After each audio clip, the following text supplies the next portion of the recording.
I added yesterday the mini project, so this is for the students to do the Ulster Master. All the others do different things. So everybody who will do the double degree must go for this mini project selection, where you have to choose one of those mini projects, and the description of the mini projects are here. These are 5 projects which are for VLSI only. There is one group which is in communications and VLSI, and Matthias will organize that project. So this is for everybody who's not in communication but does the Ulster course. I will go over that very briefly because it's not so interesting for the others, but you have to choose this.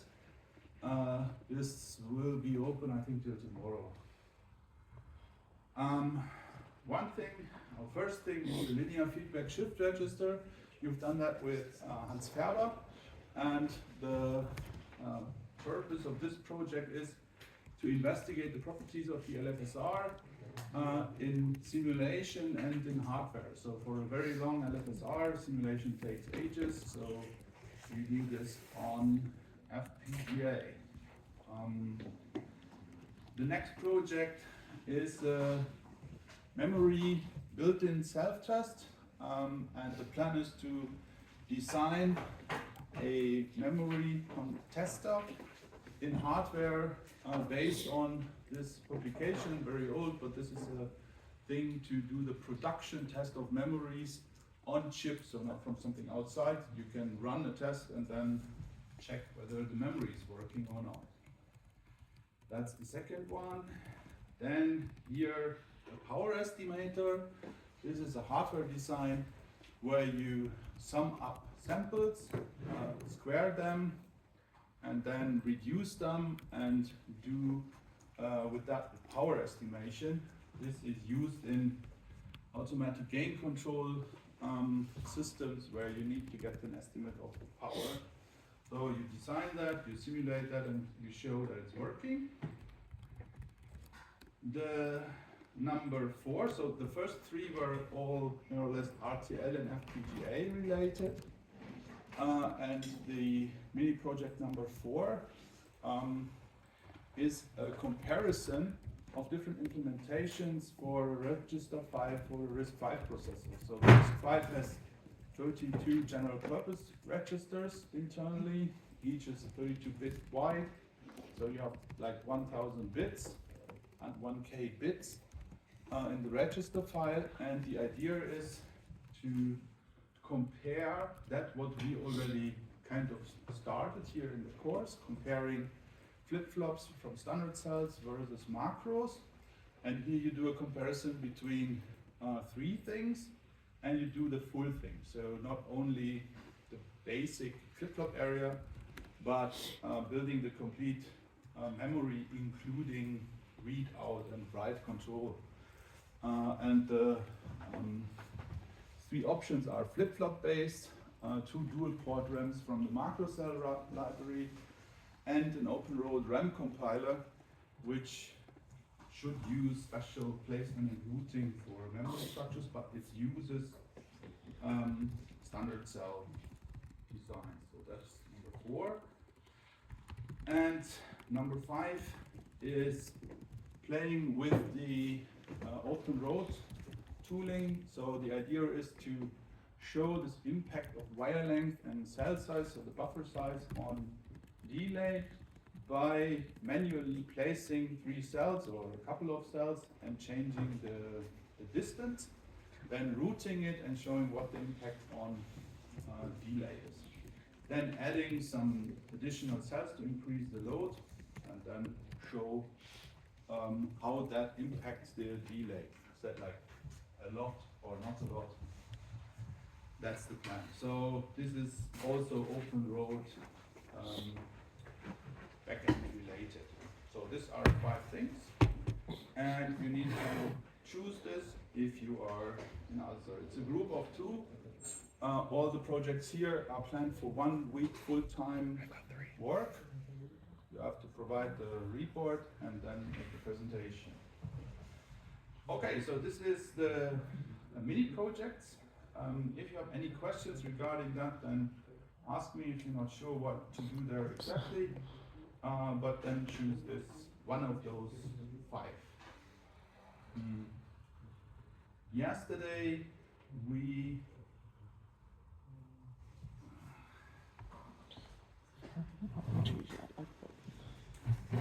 started here with the routing introduction from Kang, so that what we did in the open road flow using the routing step. So here on signal routing, and mentioned that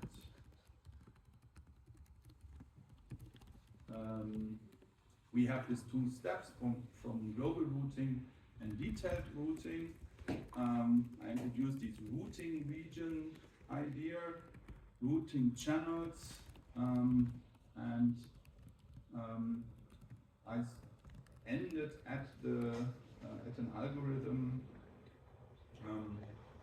So I showed how to model routing regions and connections so that you can abstract that a little bit, or not a little bit, you abstract it.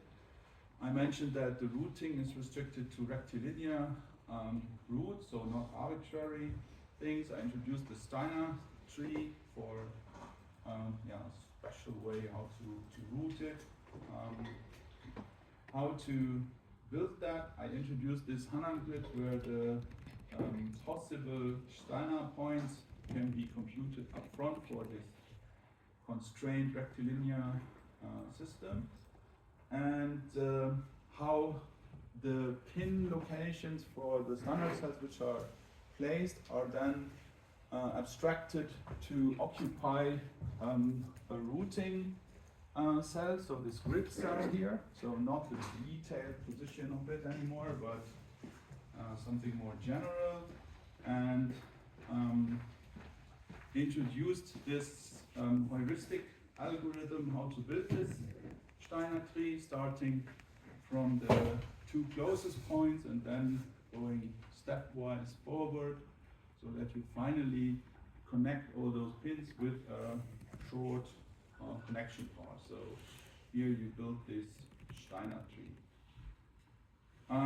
If you have here something where you have these routing areas, routing channels and switch boxes, how to represent that in a graph, and then showing here the routing capacities of each of these regions, showing how many tracks can go horizontally and vertically, and when you then do a connection, that this will reduce the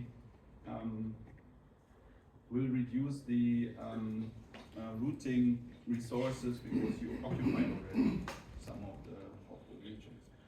So here defining the regions, just all the edges of the macros and its connectivity graphs, how you assign the capacities in vertical and horizontal direction to it, and then how you can do that. One job of that is to find the shortest path for routing. So this is all single net routing, but somehow you have to go over the graph. And here the algorithm on top is shown where the shortest path is just mentioned, how it's done, but how each net will then consume the routing resources, and then you do one net after the other, and when the first net has used the routing resources, nothing is free, then you can't go that way, it's blocked afterwards. So that is how to model the routing regions and how to do the routing in this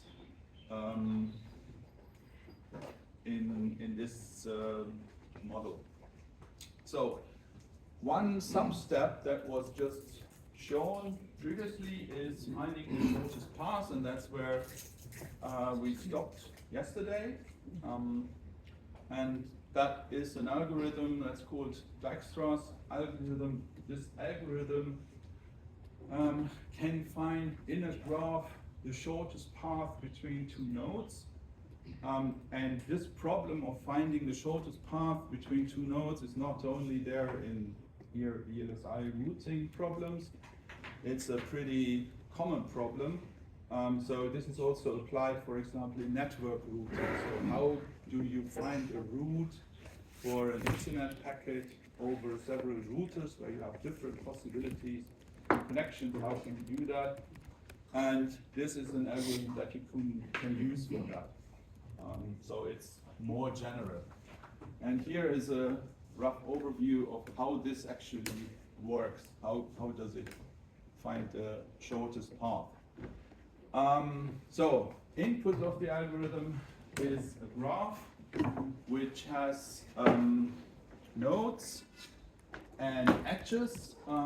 So the edges have a weight, and the weight represents the cost for traveling between those two nodes. You have a source starting node and a target and ending node. So just two nodes when you want to go from start to end. Then this is about the implementation. You have three groups. You keep track of three groups of nodes. One group is the are the nodes which have not been visited yet. So visited means that you have tried to, or that you have moved from your starting node to that specific node. You haven't seen that node yet, because up front you don't know what the graph is, so you need to travel along the graph, along the edges, and then that's the problem, how to come to that node. But here are all nodes which have not been visited by the algorithm. Group 2 are nodes which have been visited, but it's not clear whether that is the shortest path from the starting node to that node. So we have seen it, we have some cost attached to it, but we don't know whether that is the minimum cost or not. Then we have group 3. These are the nodes where we are sure that we know the shortest path to that node. And once our ending node, the target node, is in group 3, then we have the shortest possible path. That's the plan for this algorithm. So here is an example, and I think it's best to see that with an example. We have here a graph, so these are the nodes with node numbers, and we have the edges between those nodes, and each edge has two numbers attached to it. These are two weight numbers. They are currently just arbitrary, but there is a formula how you can compute the weight. So you just take the sum of those and the sum of those, and then add that up together. That is your total weight. We have here the graph with 9 nodes in it. The starting one is here in the upper left corner, number 1, and we want to go here to node number 8. And how can we figure out what the shortest path is in this graph? So the idea is we start. If you would travel or find the shortest path on a map to something, then you have different options, but one thing is you start at your starting node and you check out each directly connected node and figure out what is the cost to reach the directly connected nodes. So here at number 1 we have 4 and 2, those are directly connected. So first step, number one. We know number one, we are already there, so this we know that this is without cost. We can travel from start to start. That's easy. Then we look at the first two nodes which are connected to number one, and that is node number 2 and node number 4. In addition, there is attached a marker where the parent node is from where we reached that node, because later on we need to figure out what is actually the shortest path, and we have to travel backwards. So this here means in group number 2, if we go north from node number 2, so north upwards, then this is our parent node. This has a cost of 8 and 6 to go from here to here. The node number 4, if we go direction west, then we end up at node number 1, and this has the weight 1 and 4.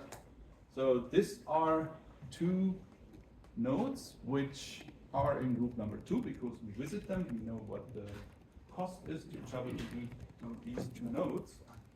But when we've done that, we can already say that the minimum cost to go to node number 4 is this path here. It's the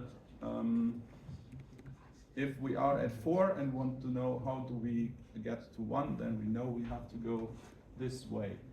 Can you explain why we know this already? So why is the shortest path from number 4 to 1 is that one? Because, I mean, we have not looked at, I mean, there are other paths. I mean, we could go all this way around here, which is obviously longer, but we have not investigated that. But why can we say, okay, from here to number 1, the shortest is this one? Can you say why we can say that? Check it out with your neighbor, explain it to your grandmom.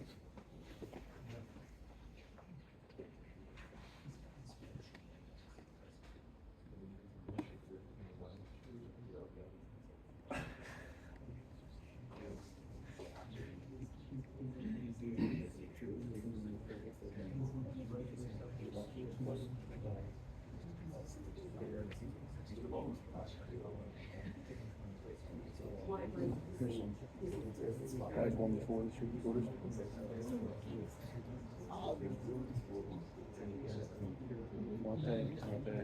What reason? Why one before the shooters? Before the shooters? What, the path? It's got the lowest number. If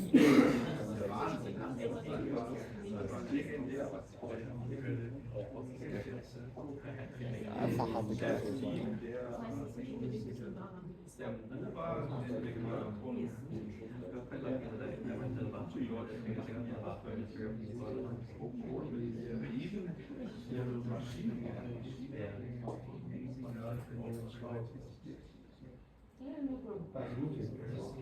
yeah, it's like a logical explanation, like, who's other team any project? Painful. 4 and 5? Yeah. So, which back? Not just my iPhone.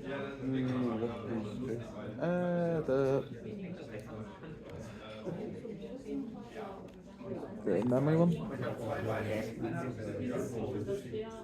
She said it's dreadful. Didn't say that for me.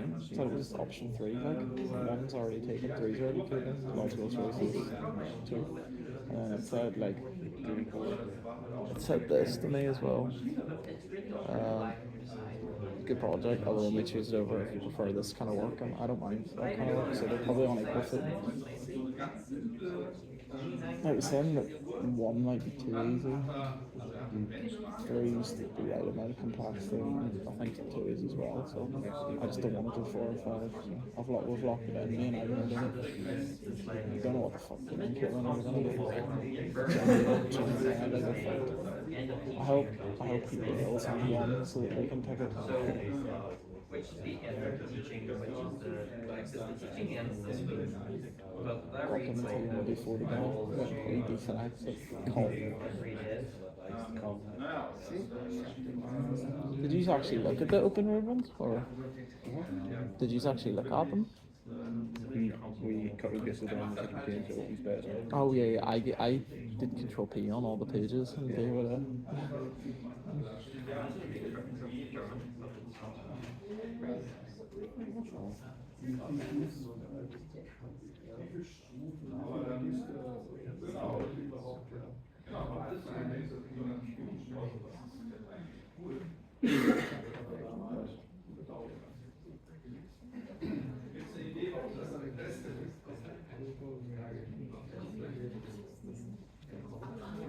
I also asked Gemini for a second opinion as well. It's a sissy, pretty much. Yeah. 3's good. What? This stuff? No. Yeah, I know where it is though. Like, it's on that page. He always puts the slides up. This one? You know, I know. Why is it? you know what? Like, he always puts them there. Yeah. Yeah, it's in one of those. Chapter 5, it's fine. No. It's in one of the textbooky ones. Go down. See that stuff? Reading. Chapter 5 slides. Global reading. So this is the content related to. Yeah. There you go.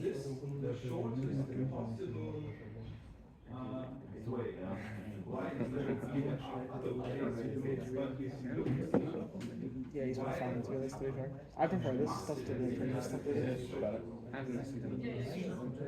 not really either, but I think I could have next list than I could in the other stuff.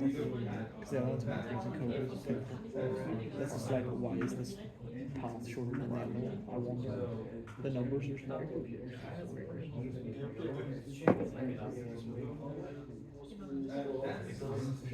Yeah.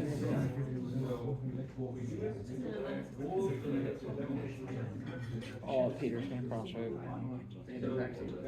He's gonna crash out. Because he hates open world already.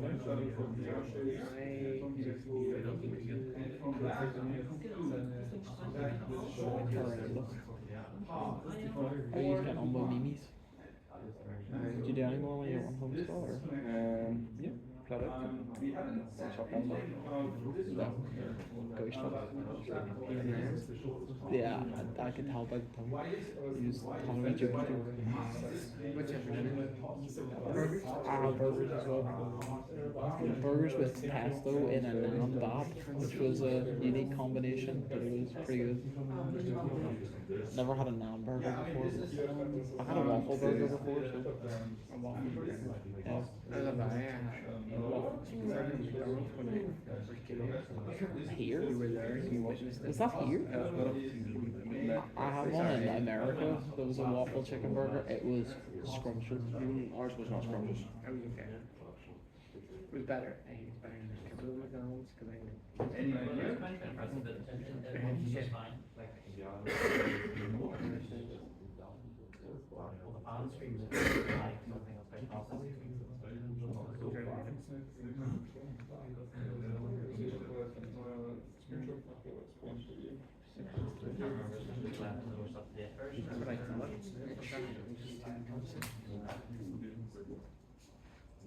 Anyone here? Why is the shortest in more than one? Why is it why this edge? Although we have not all other.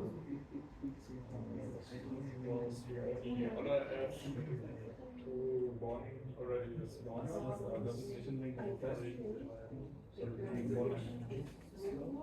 Between 1 and 2 has more cost, yeah?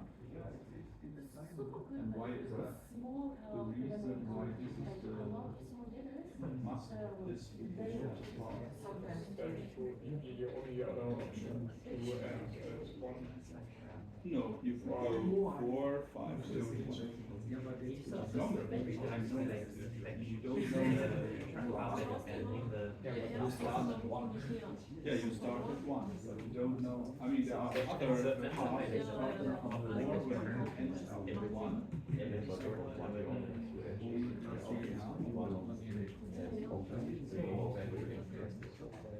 Yeah, I mean, this is Castle, but that's true.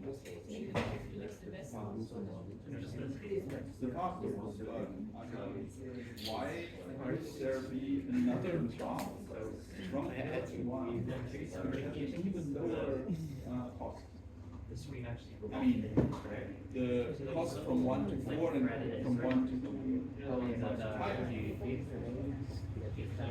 Appreciate the heat sort of like melts in the plastic. You guys started all machine? Yeah. I don't know if he started mine.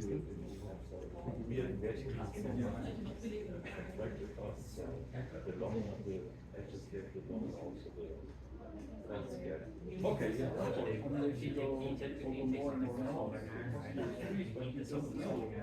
The remaining graph.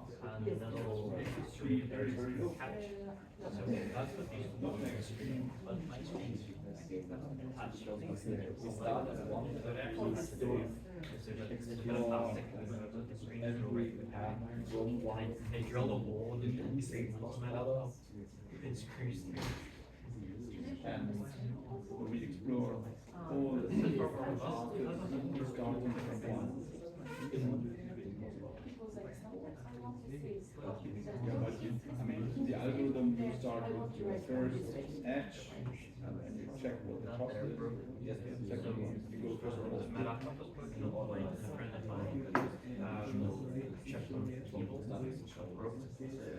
yeah, I mean, the reason for choosing the node number 4 as the known node path from there to the start,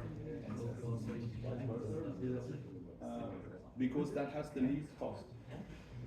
The reason there's so much material missing, right, is everything proves like I got one power cable, right, and cut it, and just decided to try to solder the contact, like 2 wires inside the cable directly on the board. It didn't really work very well. It's very basic. Any idea? Arguments?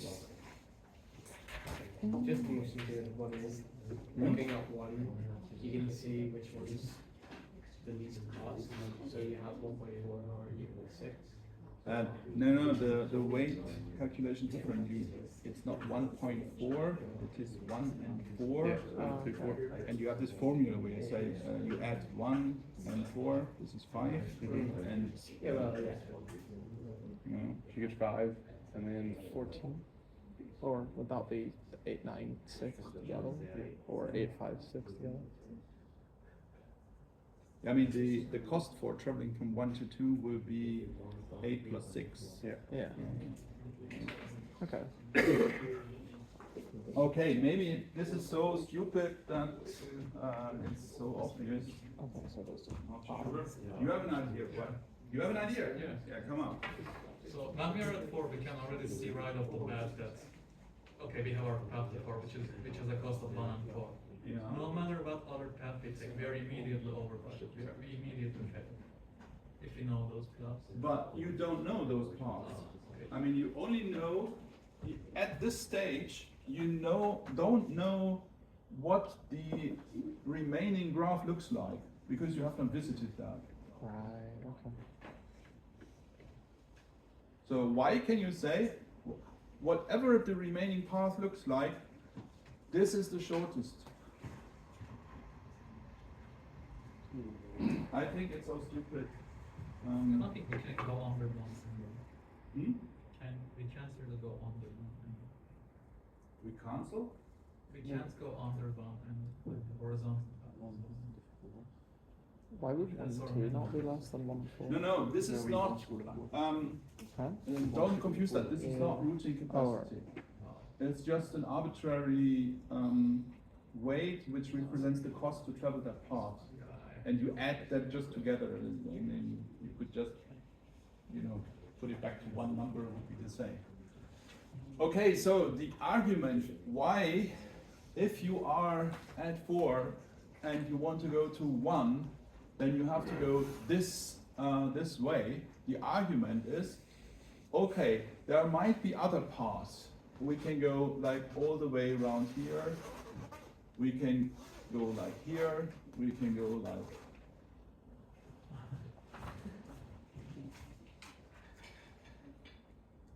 We can go, yeah, I mean, you can imagine that there are various ways how you can walk through this graph.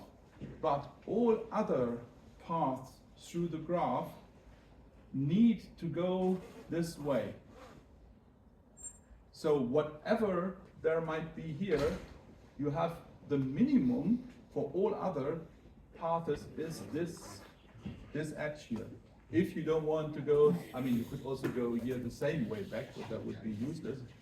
But all others need to travel this way. And that means whatever might be here, this will only add to the cost. But even if it's all 0, you need to go, even if there was a connection here for 0 cost, then you still have this 8.6. So that's the reason why this path here must be the minimum cost. Because in the first step, we visited all direct neighbors of 1. So we know what is the minimum number, the minimum cost to number 1. And that's the reason why this one is moved here to group 3, that we know it. If we are at 4 and we go west, then we are going in the direction of the starting node. And for number 2, we can't say anything at the moment. So nothing we can say about node number 2, except that we know the cost to travel there from the starting node. Okay, now we do the same thing for the node number 4, and we check all nodes that we have not visited, direct nodes attached to node number 4, except the ones where we come from. So we have the new ones are 7 and 5, and here the weights are annotated, but we take the ones that we know already, 1 and 4, and if we go from here to here, we have the 1 and 4 cost. If we go to 7, then we need to add 1 and 8, this is the 9, and 4 and 8, that's the 12. So this is the cost to travel from 7 backwards to 1, or from 1 to 7, it's the same. And for 5, the same thing, we have 10 and 11. And because we have here the new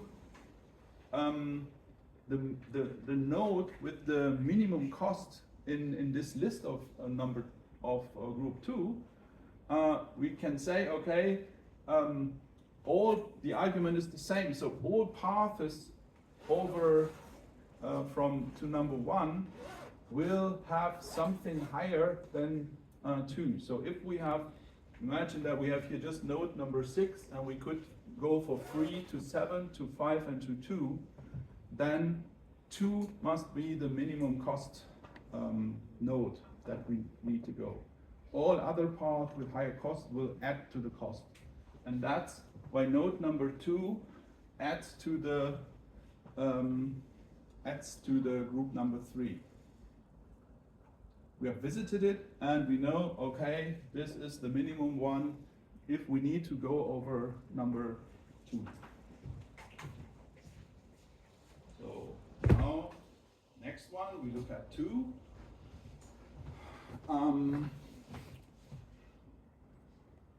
Here we have 8 and 1 is 9 and 6 and 4 is 10. So for node number 3, we have 9 and 10 as a cost. And for 5, we have an update. So 5, there are 2 possibilities. We can either travel this way or this way, but it turns out if we go to number 5 westwards, so to say, then this will be 10 and 12. This is higher than what we have already here. So 9 and 12 is has a lower cost, and that's the reason. Now we take the minimum cost, and we know this is node number 3, so we end up there. And the next one, node number 3. We look at our neighbors that we haven't seen yet. That's number 6. So this costs 18 and 18. This is why node number 5 now is final, and we can move here this path from 5 in the final group. And that means if we want to know how to travel from 5 back to 1, and then we know the path is from 5 we have to go northwards, it's the N, and then we end up at number 4 and we go westwards. So this is the path to go from number 5, which has the minimum cost, is the shortest path from 1 to 5. 3 added here in the list. So now number 5, the minimum one at the moment. We look at the neighbors. So here we have number 8 and number 6. And number 8 is our target here already. So we have found one path to 8 with this cost. But from number 6, from number 5 we have this one, and I think that's all. So we add the new minimum one, that is the weight number 7. So this is the smallest one. Now the last one from number 7.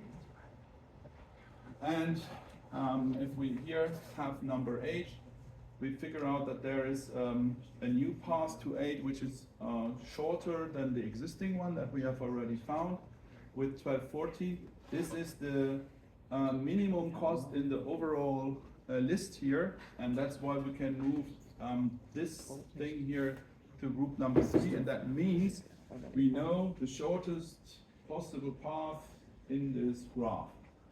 And to figure out, okay, what's the path if we have that, is from 8 we have to go northbound, and that means we end up at 7. From 7 we have to go west, that's this direction. Then we end up at 4, and from 4 here, so we need to go this way, and that's the shortest path. That's the Dijkstra algorithm. So this is the retrace from T to S, and then we know how to come from S to T. That's the algorithm. And we know the accumulated costs, that's here already in the list. 1214, that's the cost to go from 1 to 8. Here in the Kangbook there is another algorithm described. I don't want to go over that because it's the same purpose, to find something. And that was it for the single net routing. We have the single net. Now, full net routing, if we do everything in like one shot, or how to tackle the whole thing, there's one algorithm shown here. It's integer linear programming. That does the following, that it tries to formulate the problem, the routing problem, by